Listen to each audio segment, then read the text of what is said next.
Resiko galbay Shopee di tahun 2025 ini sangat mencekam bagi nasabah yang sedang galbay, khususnya di kota-kota besar atau bahkan di daerah kabupaten katanya. Di sini saya mau bahas buat teman-teman semuanya ya.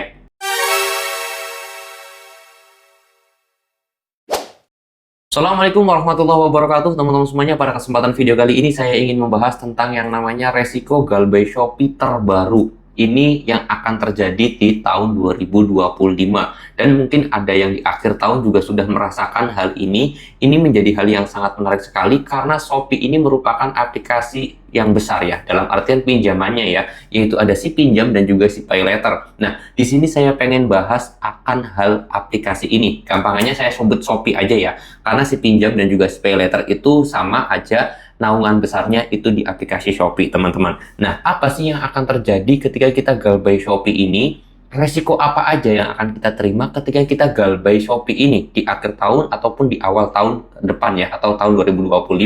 Nah, di sini saya pengen bahas dulu. Yang pertama, ada berita yang memang agak sedikit menggemparkan bahwasanya Shopee sudah menurunkan DC lapangannya ataupun FG atau field collection-nya di daerah kota-kota besar. Nah, saya sendiri sudah mengasih tahu juga ataupun sudah meriset juga, ada yang laporan, ada yang saya sendiri menanyakan ke nasabah-nasabah yang di daerah kota-kota besar, itu ada memang benar, tetapi hanya di daerah Jakarta. Itu pun belum seluruh Jabodetabek mendapatkan DC Shopee ataupun FG-nya, teman-teman. Nah, saya sendiri belum tahu nih, untuk teman-teman semuanya, siapa tahu boleh bantu jawab ya, yang tinggal di daerah Semarang, Surabaya, apakah sudah ada FG-nya ataupun sudah ada DC lapangannya dari aplikasi Shopee ini? Kalian udah datangin belum? Nanti kalau ada, tulis aja di kolom komentar ya, teman-teman semuanya.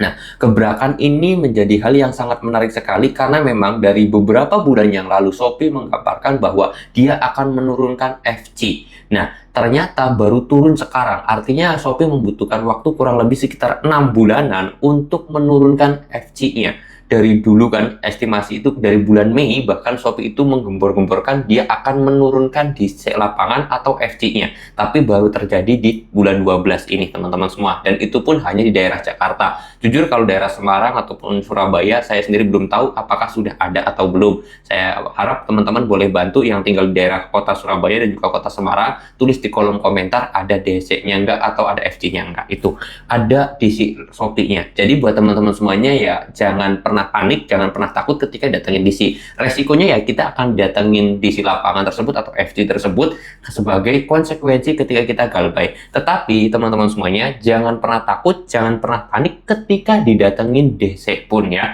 Karena ya tugas mereka hanya menagih dan tidak akan membuat kalian juga pasrah ataupun dia itu datang mau ngambil barang kalian atau bahkan mau ngeroyok kalian. Itu tidak, hanya menagih aja teman-teman ya. Jadi jangan pernah ditakutin ketika ada di si lapangan itu. Lalu kemudian yang kedua adalah masalah mempercepat slik OJK dan juga masalah BI checking-nya. Ya, memang apa adanya aja, Shopee itu masih menjadi aplikasi yang legal OJK, yang masih mengikuti aturan OJK, yang masih diawasi oleh OJK. Kalau masalah ikuti aturan sih sebenarnya Shopee ini sudah dikatakan tidak mengikuti aturan, karena dia sendiri itu sering banget ketika ada nasabah yang galbay, dia itu nagih keluar konda. Ini sudah melanggar aturan. Nah, masalah sebar data atau tidak, ini sebenarnya saya sendiri kurang tahu ya teman-teman semuanya, karena sebenarnya sebar data itu yang tahu hanya kalian. Kenapa kok bisa seperti itu? Karena kalian itu merasa nggak KTP kalian itu banyak yang tahu, kontak-kontak kalian itu pada yang tahu, itu dirasakan nggak? Karena kan saya sendiri nggak tahu nih, teman-teman tuh mengajukan kontak daruratnya siapa? Orang tua kalian atau dengan suami kalian atau siapa? Karena kalau misalkan contoh, kalian itu mengajukan pinjaman dengan kontak daruratnya adalah suami kalian atau dan orang tua kalian.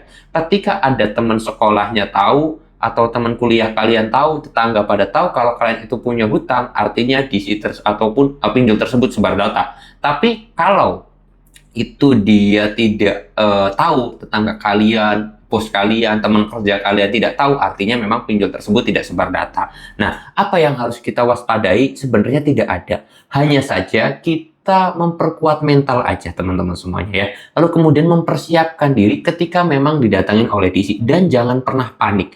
Nah, pertama yang harus kita siapkan adalah menanyakan terlebih dahulu terhadap DC-nya ketika didatangin rumahnya.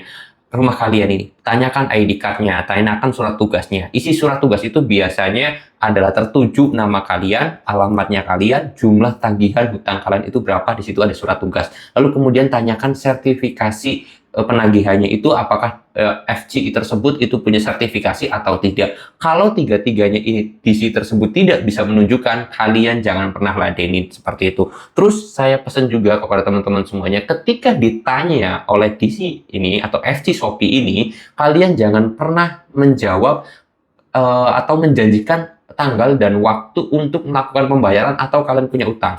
Misalkan kalian ditanya kapan jadi mau bayarnya, kalian jangan jawab nanti ya tanggal 20, tanggal 25, atau tanggal 11, atau tanggal berapa. Jangan pernah. Kalian tinggal jawab aja, saya bayar kalau punya uang. Kalau punya uang besok, ya saya bayar besok. Kalau punya uangnya bulan depan, ya saya bayar bulan depan. Kalau punya uangnya tahun depan, ya saya bayar tahun depan. Nah, kalau saya janjiin besok tapi nggak punya duit, ya percuma aja, nggak bisa bayar. Emang mau bayar pakai daun? Kan nggak boleh. Itu ya. Jadi pesan saya seperti itu, teman-teman. Dan ingat, jangan pernah takutin, jangan pernah gemetar, jangan pernah grogi, karena FC Shopee juga sama manusia ya. Jangan pernah takut, anggap aja akan ada tamu di rumah kalian seperti itu. Dan sekali lagi jangan panik, jangan takut, jangan percaya terhadap joki-joki pinjol ini. Oke, ya mudah-mudahan saja saya berdoa kepada teman-teman semuanya. Mudah-mudahan diberikan kemudahan dalam segala urusannya, terus kemudian dilancarkan juga rezekinya. Dan juga saya titip pesan kepada teman-teman semuanya, kalau teman-teman semuanya sekarang sedang mencari rezeki, mungkin agak susah, agak seret, cobalah kita itu jangan hanya fokus mencari rezeki, tapi kita sesekali mengingat sang pemberi rezeki itu. Percuma kita cari rezeki kemana aja, bahkan dari pagi, siang, sore, malam kita sibuk cari rezeki, tapi kita lupa terhadap sang pemberi rezeki. Pesan saya buat teman-teman semuanya, selalu ingatlah kepada sang pemberi rezeki, dekatkan diri, dan patuhi apa yang telah diperintahkan. Saya mau tutup dulu video ini dengan kata Assalamualaikum warahmatullahi wabarakatuh.